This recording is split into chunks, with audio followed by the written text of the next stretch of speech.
And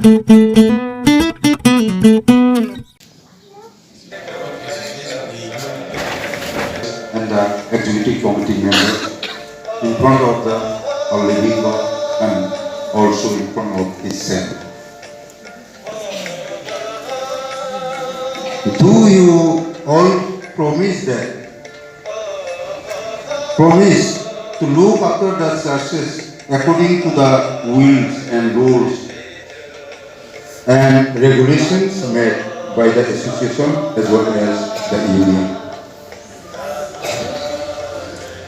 Do you all promise to work and cooperate with the pastors who has been given pastoral area till duration of leadership? Are you all willing to stand firm in the truth in your faith, to stand against the false doctrine? Do you all believe that you are called of God through His church to this secret office? Thank you all for responding as not only in front of us but in front of God. I salute you on this.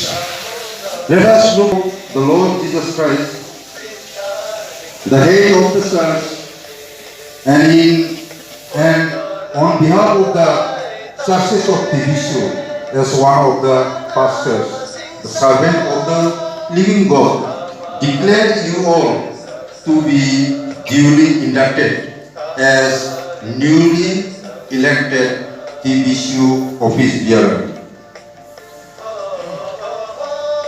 The Lord bless you. We as practice union by extending our hands, and one after another will shake their hand during that time, as we all congregation also, that we are also accept with due honor. We will be observed by standing. Let us all stand, all the congregation. I will request you all, and I will be extend my right hand one by one after another, and in that way they will lead this peace.